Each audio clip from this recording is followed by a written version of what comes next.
उसके आखिरी दिन तक जुनैद भाई ने सभी लोगों की मदद करने का काम किया, उनका पेट भरने का काम किया। लेकिन बड़ी बात यह है कि आज जुनैद भाई अकेले खड़े हैं। लेकिन मैं आपको एक बात बोलना चाहता हूं कि भले ही सीजेपी पार्टी और उनके लोग उनके साथ ना हो, लेकिन पूरा देश जुनैद भाई के साथ खड़ा हुआ है। जितने तमाम स्टूडेंट्स थे वो सब जुनैद भाई के लिए पोस्ट डाल रहे हैं और जुनैद भाई के साथ खड़े हुए हैं। एक चीज मैं आपको बता दूं कि कल मैं उनका इंटरव्यू देख रहा था जुनैद भाई का, तो जिसमें वो बोलते नजर आ रहे थे कि जो सीजेपी की स्पोक पर्सन है उनकी उनसे बात हो रही है, वो उनको लीगल हेल्प कर रही हैं। बट मैं ये कहना चाहता हूं कि अभिजीत भाई को डायरेक्ट जो है वो जुनैद भाई से बात करनी चाहिए, उनकी मदद करनी चाहिए। और वहीं दूसरी बात, जो सीजेपी के आंदोलन की जो दोनों शर्तें थी, कहीं ना कहीं गवर्नमेंट अब उनसे मुकरती हुई नजर आ रही है। एक और तो गवर्नमेंट ने ये कहा था कि हम किसी के भी ऊपर मुकदमा नहीं लगाएंगे, वहीं बिहार में कुछ छात्रों को गिरफ्तार कर लिया और तमाम जगह पे छात्रों को गिरफ्तार कर लिया और उन्हें जेल में बंद कर रखा है। तो सरकार ये जो दोगलापन करने का काम कर रही है, वहीं जुनैद भाई को प्रताड़ित किया जाता है। मैं पूछना चाहता हूं कि उनका दोष क्या है। और बड़ी बात यह है कि क्या किसी को खाना खिलाना गलत है? और आप मुझे ये बताइए कि जिस तरीके से उनके ऊपर जांच हो रही है, पैसे की जांच हो रही है, यही कारण है कि आज असम बाढ़ से जूझ रहा है और कोई वहां पर मदद करने नहीं जा रहा। लेकिन जो डिटेन किए गए हैं, अरेस्ट किए गए हैं, वो सरकार कह रही है वो स्टूडेंट नहीं है। कौन है फिर? कौन है? वो दंगाई है एक सरकार। एक बात आप मुझे ये बताइए, फिर वो भी, हम भी ये कह रहे हैं कि उनको भी तो अरेस्ट करो। जो पुलिस वाले नहीं थे, जो दंगाई थे, उनको क्यों नहीं करा आपने अरेस्ट? जो सिविल वर्दी में थे, जो स्लीपर में थे, जिन्होंने महिलाओं के प्राइवेट पार्ट में डंडे तक करे, जिन्होंने महिलाओं को तमाचे मारे, उनको अरेस्ट क्यों नहीं कर रहे? सबसे बड़े गुंडे तो वो थे। उनके ऊपर कौन सा मुकदमा लगाया? उनके कौन से घर बुलडोजर से गिराए? मैं पूछना चाहता हूं और पूरा देश पूछ रहा है इस सवाल का जवाब। बताइए आप मुझे। अब पुलिस से यही तो पूछ रही है कि जुनैद पे चंदा कहां से, इतना माल कहां से आया लुटाने के लिए? ऐसा है, पहली बात तो ये है। एक बात आप मुझे ये बताइए, ये कभी इनकम टैक्स ने, कभी या तमाम जो संस्थाएं हैं, कभी किसी ने पूछने की कोशिश करी है कि प्रधानमंत्री के पीएम केयर फंड में कहां से पैसा आ रहा है? उस चंदे का कभी कोई हिसाब लिया है? लेकिन ऐसे तो नहीं लुटाते ना। नहीं, ऐसे नहीं लुटाते। एक बात, नहीं, आप मुझे ये बताइए, ऐसे नहीं लुटाते, वैसे नहीं लुटाते। जो नेता करोड़ों रुपए की शादी कर रहे हैं, करोड़ों रुपए अपने बच्चों की शादी में लुटा रहे हैं, कभी उनसे जानने की कोशिश करिए कि उन पे पैसा कहां से आता है? सरकार की दलाली करने वाले गोदी मीडिया वाले पत्रकार जब पत्रकारिता की लाइन में घुसते हैं तो टैक्सी बुक करके आते हैं और अब अपनी ऑडी और मर्सिडीज से चल रहे हैं। कभी उनसे पूछा कि उनके पास पैसा कहां से आता है? कभी जानने की कोशिश करिए। सवाल का जवाब। बाबा की पुलिस परेशान कर रही है। बाबा की पुलिस आज वो तो पता नहीं लगा पा रही ठीक से कि राम मंदिर में चंदा चोरी किसने किया है। बाबा की पुलिस बलात्कारियों को ढूंढ नहीं पाती, रेपिस्टों को ढूंढ नहीं पाती। बाबा की पुलिस आई बड़ी, बाबा की पुलिस वो तो एसटीएफ बना दिया ना, जांच कर रही है राम मंदिर के चंदे की। जांच का इंतजार कर रहे हैं। जांच ही नहीं खत्म होती इनकी। बच्चियों के साथ बलात्कार हो जाता तो जांच हो रही है। हर चीज में टीम गठित कर देते हैं। आज तक किसी टीम का कोई नतीजा ही नहीं आया निकल के। पता नहीं क्या टीम जमीन में संन्यास ले लेती है, खुद जाती है, कहाँ चली जाती है टीम। बिना जांच के बुलडोजर चलाए तब आफत आपको, टीम बनाए तब आफत आपको। अभी इसी में ना, राम मंदिर के चंदा चोरी में किसी मुसलमान का नाम आ जाता, बिना जांच के बुलडोजर चल जाता उस पर। अब कोई बुलडोजर नहीं, कोई कार्रवाई नहीं, कुछ नहीं। समझ रहे हैं? चंपत हो रहे हैं, पता ही नहीं चल रहा कहाँ गए लोग। राम मंदिर का पैसा खा गए। तुम्हारे बाप का पैसा थोड़ी था, जनता का पैसा था। राम मंदिर के चंदे का पैसा खा गए, चंदा चोर कहीं के।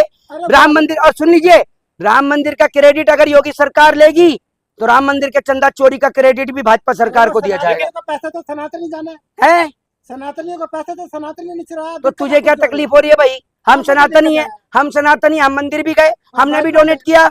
समझे? तुमसे पूछ के उठाएंगे बाज। भाजपा वाले सनातनी है, आप नहीं है। भाजपा वाले सनातनी है। तू सर्टिफिकेट दे रही है सबको, है? भाजपा ने तेरे को, नहीं, एक मिनट, हिंदुओं का पैसा हिंदू ने ले, तो हम भी तो हिंदू हैं, हम भी तो हिंदू हैं। तो एक बात आप मुझे बताओ, वो जुनैद का पैसा उसने लुटा दिया, तुम्हें क्या तकलीफ हो रही है? तुम्हें क्या तकलीफ हो रही है? नहीं, राम मंदिर में जो श्रद्धा से दिया वो पैसा चोरी नहीं हुआ। तो ये जुनैद ने भी तो श्रद्धा से दिया, वो भी तो अपनी मर्जी से खिला रहा है। तुमसे लिया कुछ? बीजेपी के नेता कह रहे हैं कि श्रद्धा से दिया वो नहीं चोरी हुआ, जो श्रद्धा से नहीं दिया वो चोरी हुआ है। अच्छा, जो श्रद्धा से नहीं दिया वो चोरी हुआ है। एक बात मैं आपको बता दूं, पहली बात तो ये है कि कोई मंदिर के चंदे में किसी को प्रेशराइज नहीं किया जाता। लोग अपनी इच्छा से पैसा डालते हैं, सारा चंदा श्रद्धा से ही दिया जाता है। बाकी पीएम केयर फंड का पता नहीं, वो दबाव से लिया जाता है। अच्छा। जब एक बात आपने, एक बात बोल रहा हूँ, आपने कहा कि जो श्रद्धा से दिया वो चोरी नहीं हुआ, जो बिना श्रद्धा के दिया वो चोरी हो गया। तो पीएम केयर फंड में तो कोई श्रद्धा से पैसा दे ही नहीं रहा, वो चोरी क्यों नहीं होता? पीएम केयर फंड का पैसा नहीं चोरी हो रहा और इनके भाजपा के नेताओं के घर का पैसा चोरी नहीं हो रहा, लेकिन राम मंदिर का चंदा चोरी हो गया। कैसे? अच्छा, छात्र आंदोलन की वाहवाही विपक्ष लूट रहा है, लेकिन जो छात्रों पर केस हो रहे हैं उनको उनकी जिम्मेदारी कोई नहीं लेगा। कौन नहीं ले रहा? कौन ले रहा है? तो सबकी जिम्मेदारी तुमने ले रखी है, हैं? या मोदी जी छुड़वा कर लेके आ रहे हैं, या कौन योगी जी लेके छुड़वा के लेके आ रहे कौन हैं? लेके तमाम विपक्षी दल के नेता उनके साथ खड़े हुए हैं। हाँ, कौन नहीं खड़ा हुआ? और क्या मोदी खड़े हुए हैं तुम्हारे? तो गिरफ्तार नहीं हो रही? जेल नहीं भेजा जा रहा है क्या छात्रों को? एक बात आप मुझे बताइए, तो जेल भेजा जा रहा है तो उनकी आवाज भी तो उठा रहे हैं। हम्म। अभी आपने देखा नहीं सौरभ दास ने किस तरीके से अपने ट्विटर पे ट्वीट लिखा है? तो लगातार पार्टियां बोल रही हैं इस चीज को लेकर, लेकिन सरकार तो गिरे हुए लोगों की सरकार है। सरकार को इन सब चीजों से कोई फर्क ही नहीं पड़ता, क्योंकि सरकार के बच्चे विदेश में पढ़ रहे हैं, उनके नेताओं के बच्चे। इस तरह से अरेस्ट होते रहेंगे बच्चे तो क्या दोबारा धरना प्रदर्शन होगा? क्यों नहीं होगा? मैं कहता हूं देश में आंदोलन चलेगा, फिर जेल भरो आंदोलन। और ये याद रखना, अब की बार अगर आप बच्चे आंदोलन पर बैठे तो डायरेक्ट प्रधानमंत्री के इस्तीफे के साथ आंदोलन खत्म होगा, ये याद रखना आप। लेकिन संसद चलने नहीं दे रही कांग्रेस और अमित शाह का इस्तीफा मांग रहे हैं। तो क्यों नहीं देगा गृह मंत्री इस्तीफा? है क्यों नहीं देगा भाई गृह मंत्री इस्तीफा? गृह मंत्री की सरकार के राज में बिहार में बच्चों पर AK-47 तान दी जाती है, गृह मंत्री की जिम्मेदारी नहीं बनती? गृह मंत्री का काम क्या झूठ बोलने का होता है? गृह मंत्री वहां कह रहा था असम में कि एक बार और हमें मौका दे दो, असम को बाढ़ मुक्त बना देंगे। आज असम बाढ़ से डूब रहा है, कौन है? कौन असम के साथ खड़ा है? बताओ आप मुझे। यहाँ गृह मंत्री पार्लियामेंट में बोल रहा है आप जा असम में मदद कर। मोदी जी छात्रों के लिए काम करना चाहते हैं, विपक्ष हम्म। काम ला रहा है इसमें। मोदी जी अपने खुद छात्र नहीं, पता मोदी जी के साथ के छात्र लापता हैं। तुम मोदी जी के छात्र वाली बात कर रहे हो, हैं? मोदी जी कहीं जाते हैं आर्टिफिशियल स्कूल बनाना पड़ता है। धर्मेंद्र का वादा किया था राहुल ने, वो करवा दिया, फिर भी आप काम नहीं करने दे रहे मोदी जी को। हाँ, मोदी जी के हाथ पांव बांध के हमने पकड़ रखा है ना मोदी जी को, जो हम उन्हें काम नहीं करने दे रहे। मोदी जी तो शाम को किसी मिल में मजदूरी करने जाते हैं कि हमने गेट पे ताला लगा दिया, तो मोदी जी मजदूरी के लिए नहीं जा पाएंगे। मोदी जी तो बहुत हमारी सुनने हैं ना, मोदी जी हमारी तो खैर सुन नहीं रहे। अगर खुद की मानते तो 15 लाख दे दो, 2 करोड़ रोजगार दे दो। ये वादे भी तो आप ही ने करे थे, जिनको आप पूरे नहीं कर पा रहे, और जहां वादे करे वहां भी पूरे नहीं कर पाए। आप समझ में आया कि वहां क्यों नहीं रखा? वहां के भी वादे पूरे नहीं हुए, अब यहाँ के भी पूरे नहीं कर पा रहे मोदी जी वादे। छात्रों पर राजनीति करेंगे, काम नहीं करने देंगे आप? क्या चीज? छात्रों पे केवल राजनीति करेंगे? छात्रों पे राजनीति? छात्रों की आवाज उठेगी, छात्रों पे राजनीति, और छात्रों के मुद्दों पर ही राजनीति होगी। ये मंदिर और मस्जिद अपने पास रखो, अब समझ गए? ये हिंदू, सुन लो, ये हिंदू मुसलमान नहीं चलेगा इस देश में, छात्रों के मुद्दों पर ही राजनीति होगी। ये जो आए दिन नए नए हिंदू मुसलमान के मुद्दे खोज रहे थे ना, कि इस पत्थर को निकालो, यहाँ जमीन में धसी हुई है मस्जिद, यहाँ मंदिर धसा हुआ है, ये मुद्दे बंद कर दो। अब राजनीति छात्र के मुद्दे पे, नौजवान के और किसान के मुद्दे पे होगी, ये याद रखना। और जौन सा भाजपा का नेता मंदिर और मस्जिद कर गया, उसे तुरंत मटका मतादीस बना देंगे या मस्जिद में मौलाना बना देंगे, ये याद रखना। राजनीति छात्र के मुद्दे पे होगी। एंटी लीक बिल लाए हैं मोदी जी, तो चर्चा क्यों नहीं हो रही तेरे? सब कुछ तो लीक हुआ पड़ा है, अब एंटी लीक बिल का क्या करोगे? सारा कुछ तो लीक कर दिया है। देश की जो आंतरिक सुरक्षा की चीजें वो तक तो लीक हो गई, सारा कुछ लीक कर दिया। मोदी जी का खुद का सिस्टम सारा लीक हुआ पड़ा है।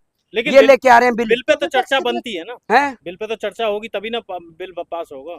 ऐसा है, चर्चा करके क्या करोगे आप ये बताओ? इनकी सरकार इतनी बेशरम चोर डकैतों की सरकार है। कम से कम पार्लियामेंट में कम से कम 2014 से अब तक 85 बार रेप और बलात्कार पे चर्चा हो गई कि क्या रेप बलात्कार रुक गए? बताइए आप मुझे, लेकिन रुक गए? बिल तो बनाना पड़ेगा ना। बिल तो, अरे बिल बनने से क्या हो जाते हैं? बिल का उल्लंघन ये खुद करते हैं। आरटीआई लगा के, आरटीआई में संशोधन करके आज इन्होंने आरटीआई की ताकत को खत्म कर दिया, क्योंकि डरपोक सरकार है, कायरों की सरकार है। प्रधानमंत्री खुद इतना डरपोक है कि कहीं उसके घर के बाहर एक टायर फट गया, खुद प्रधानमंत्री भग जाता है। बताओ, वादा किया पूरा नहीं करेंगे मोदी जी? वादे उनके पूरे हो रहे हैं। तू करा दे वादा पूरा, ला दियो। 5,000 रुपए दे दे भाई, 15 लाख के, बाकी तू रख ले हमारी तरफ से, ला दियो। कैसी बात कर रहे हो? छात्रों से वादा, जिससे वादा करे वो पूरा नहीं किया। 2 करोड़ रोजगार कहाँ है? कहाँ है सो स्मार्ट सिटी? कहाँ है भाई चप्पल वाले को हवाई यात्रा? रील बनाने लगे। रील ही बना रहे होंगे, और क्या करेंगे? तो प्रधानमंत्री हटाओ, प्रधानमंत्री नया लाओ, इनको रील बनाने के काम पे लगा दो। जय हिंद, जय संविधान।